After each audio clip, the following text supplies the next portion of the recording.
What is going on today, you best beautiful boys and girls? Hope you're having the greatest day of your life. Today we got an emergency breaking video, one that I'm really excited about. Here's the tweet. As you can see, it went mega viral. We had tens of thousands of shares and likes. We had multiple millions of people viewing this, thousands of people weighing in. This led me down some deep rabbit holes, some great conversations on and off the platform, and really led me to kind of discover, hey, are these politicians that seemingly represent us, is this sort of an illusion of choice? Are they kind of on the same team? Because it's always seemed like that to me for a while. You know, how can these people come into office worth a couple $1 million, leave 30 years later worth $400 million?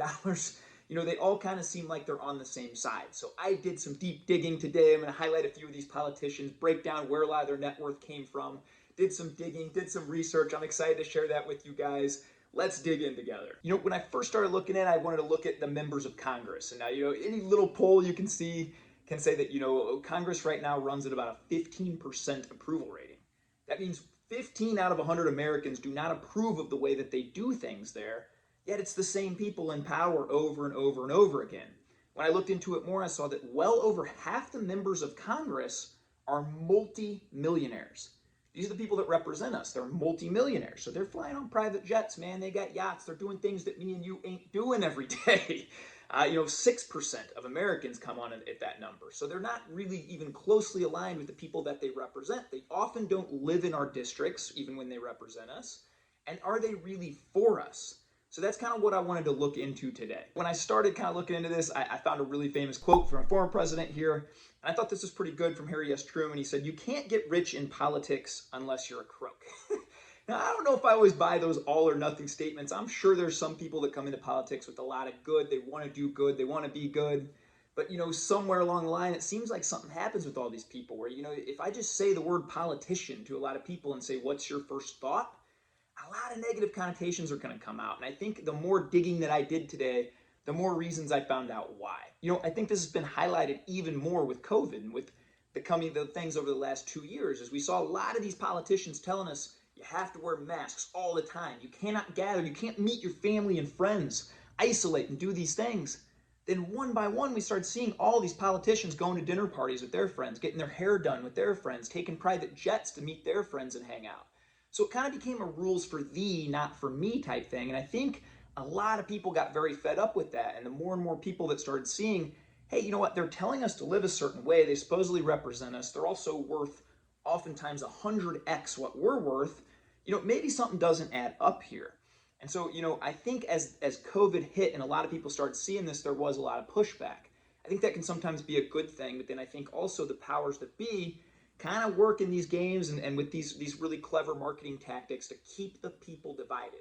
So I'm going to get into that a little bit later. But first, I want to start out with my good friend here, Nancy Pelosi. We're going to kind of go over some of her, how she got her wealth, how she gained her power, how long she's been in power, some things like that. Now you can see, you know, Nancy Pelosi, she battles often with this guy right here, Mitch McConnell. Now these two, you know, always at each other. If you ever see anything in the press, they're just at each other, right? They're always disagreeing on every topic.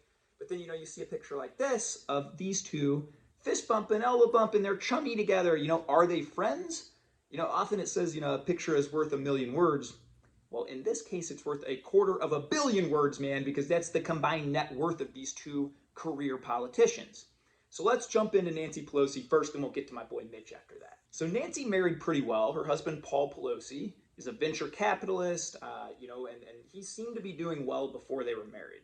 All reports and all the digging I did found anything ranging from about a $3 million to a $19 million net worth when they got married and before she was elected to California Congress.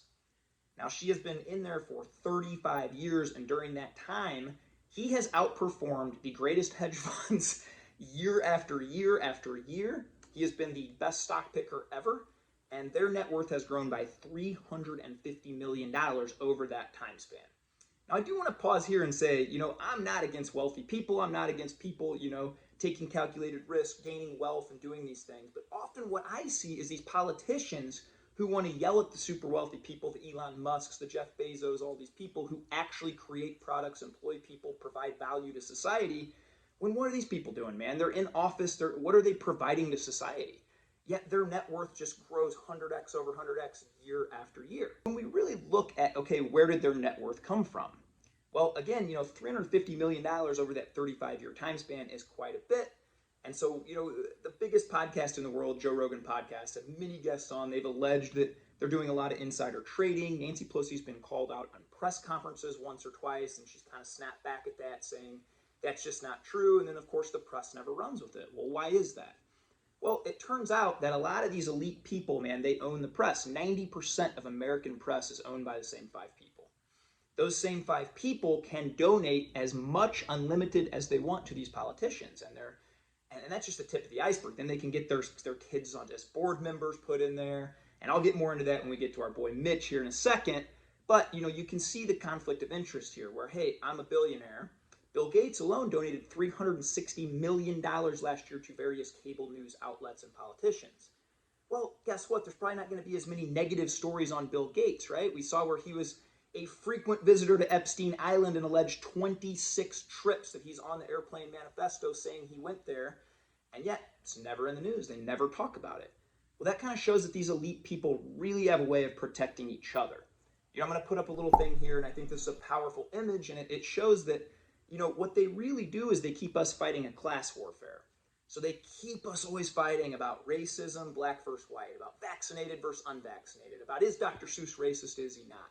All these culture wars that they keep us constantly fighting about, so that together they can just keep gaining power and gaining power. No one notices, and they just play this game, and they've gotten very, very good at it from what I've seen. Now, when I was looking into that alleged insider trading, it's not a lot comes up, right? Now, I did find on Twitter that there's been multiple accounts, in fact, dozens of accounts called ones just like this, Nancy Pelosi's Inside Stock Trading Tips. So when you make, these publicly traded companies and she puts her money, into these companies, it's public record, it's public knowledge. So a lot of people then when they started realizing, holy cow, her and her husband are never wrong. Now maybe that has to do with he's the greatest investor of all time. Maybe it has to do with the fact that she's creating laws for these companies that then are going to get these government contracts and be guaranteed hundreds of millions and billions of dollars. So they probably know where to go. You can make your own judgment on that. But, people started saying, well, hey, I'm just going to copy what they pick. Well, time and time again, Twitter has censored these people. They have removed these people. There was one major one that had 250,000 followers. A lot of people were just buying all the stocks Nancy Pelosi did, right? She's beating a hedge fund every year. They've been censored. They've been removed off Twitter. So again, you can draw your own conclusion on that, why that is. If it is publicly traded, if it is supposed to be public knowledge, then why are they censoring these things? That's a pretty good question and a fair one to ask, I think. Now, again, I'm not just all hating on Nancy Pelosi. I'm using her as one example as she just kind of came in, gained $350 million worth of net worth. She is kind of the poster child for this career politician, 35 years in service of the people, and you've just become insanely wealthy. And so how does that happen? I think all we, the people, could probably unite on one thing and say we want term limits, right? Everyone I ever talked to and everyone I talked to after this tweet, hey, we would love term limits, an 8-year or 12-year max. These people shouldn't be career politicians, but then why does it happen that these same elite people stay in power for years and years and years? Well, that brings me to the next point, and my next guy, Mr. Mitch McConnell. Let's put a big picture up of this guy. So this man right here, Mitch McConnell, is worth an alleged $150 million or so, give or take, on Forbes. We're just going off of that. And this guy's really interesting, man. He came into his political career as a really staunch liberal. He was fighting all the environmental battles. This guy was kind of like he was pro-abortion. And then somewhere along the line, a lot of these donors kind of got to him and said, hey, you know what? If we give you a lot of money to do this, maybe you'll do that. And now he's like a very hardcore conservative. So what does he really think? What does he really believe? I think he really thinks and he really believes whoever's going to pay him the most to say it. And when you look at where all of his wealth came from, it's a really, really big area. Back in 2010 with a law called Citizens United. He spearheaded this front, and if you don't know anything about Citizens United, I'll give you a brief recap, but I'd suggest you do some research. This essentially is where any business can donate unlimited funds to politicians. They do not need to disclose it, and they can have the freedom of speech to act as an individual and give these politicians tens of millions, if not hundreds of millions of dollars to get them elected and essentially buy laws that are going to benefit their business, benefit all their stuff. Mitch McConnell founded the James Madison Center that ended up having the conservative lawyer that went at the Supreme Court. The case went all the way up to the Supreme Court, and that's where they turned over this law and decided, hey, if I'm the biggest bank in the nation, I can now just donate $100 million. I don't have to disclose it. It's actually a write-off. I can create a super PAC, and I can essentially buy laws. So what we're saying here is we, the people, do we have any power now? Hey, I can go cast one vote, right? That's what I can do here as part of as a member of the United States of America. But if I own a large corporation, I can literally donate unlimited amounts of money to these politicians, and you don't think they're going to owe these people favors when they get back in. You don't think they're going to give them some insider stock tips. You don't think they're going to tell them, hey, we'll put your son on the board making $10 million a year, for some role or whatever. We see this stuff all the time, and this is where it started. Citizens United. Mitch McConnell was the biggest guy behind this. In fact, U.S. News and World Report actually ran an article after this happened calling Mitch McConnell the Darth Vader of campaign finance. Mitch McConnell was so proud of this, he actually framed the article, and it's still up allegedly in his office today. This is the biggest contribution he's made. And so you don't think a person like Nancy Pelosi also was for that. You don't think some of these other career politicians are for that as well? I mean, these people are making alleged 6 figures a year, and now all of a sudden, 30 years later, they're worth 300 million, 80 million, all of these things. It's because of that law. Mitch McConnell was the one guy responsible, really, for moving that law ahead. The last politician I'm going to highlight here, this is a fun one. I love when Elon calls her a Karen. This is Elizabeth Warren, man. She's worth an alleged $67 million, according to Forbes, on a $285,000 a year salary.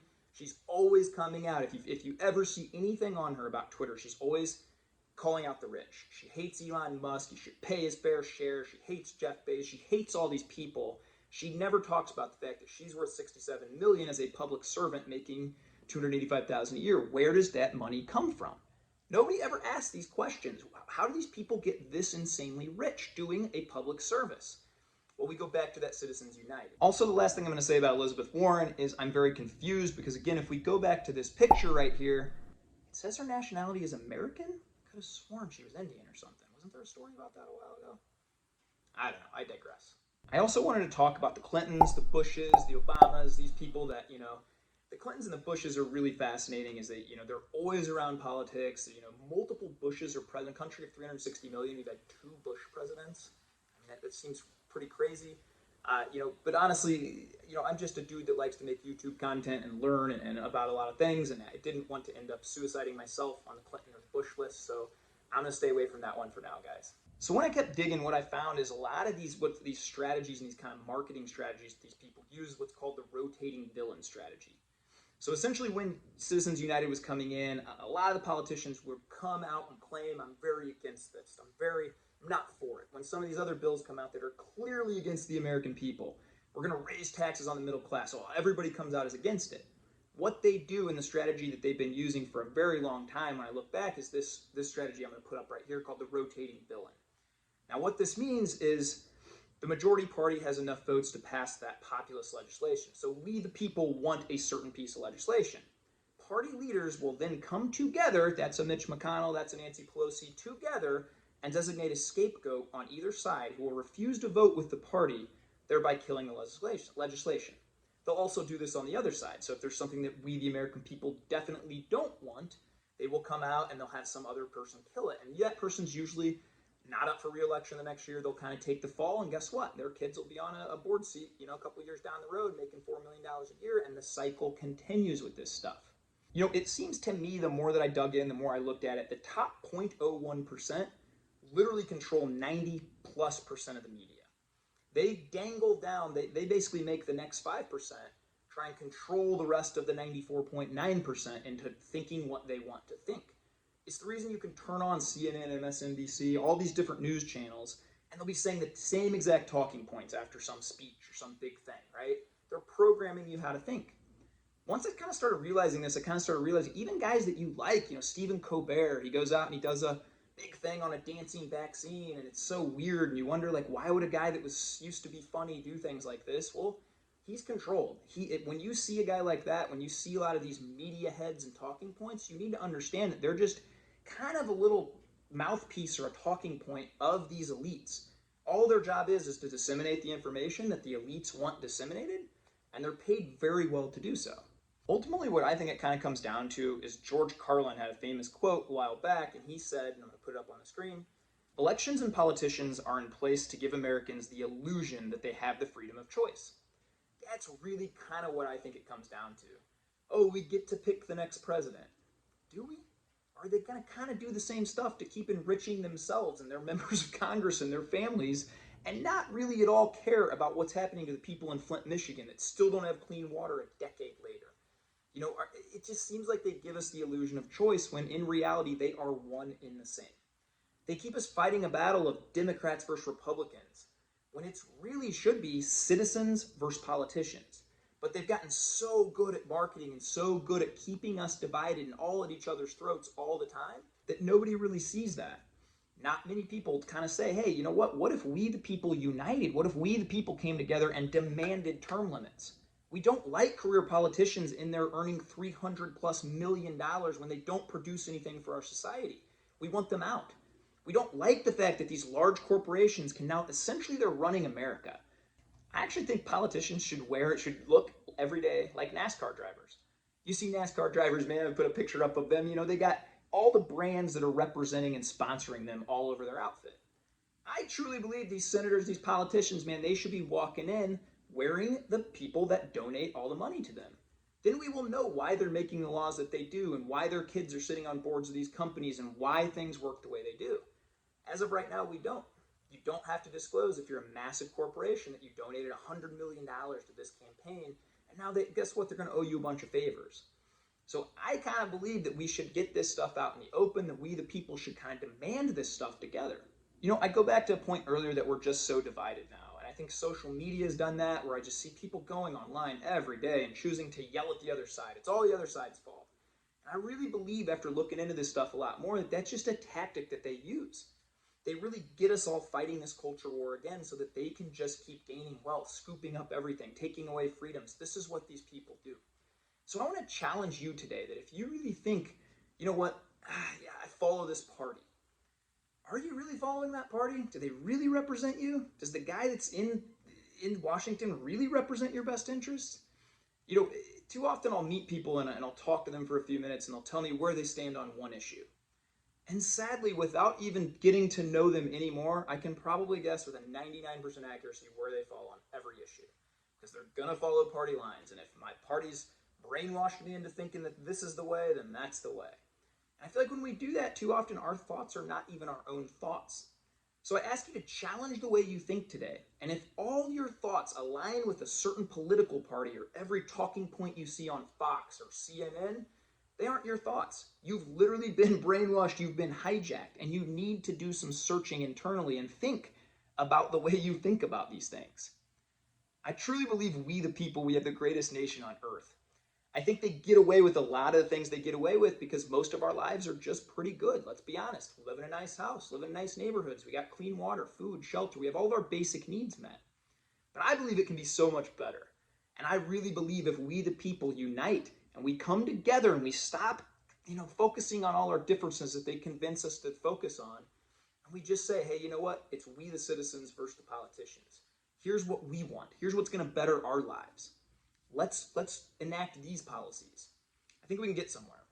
So I hope this has been somewhat informative for you guys. This is kind of out of my comfort zone. I'm not a politics guy. I did go down a couple rabbit holes. I wanted to share those with you guys. If you want some more of this content, fire comments below. Let me know what you think. Either way, guys, go have the greatest day of your life. Pour into others. Bless up. Be kind. Be kind to yourselves, too.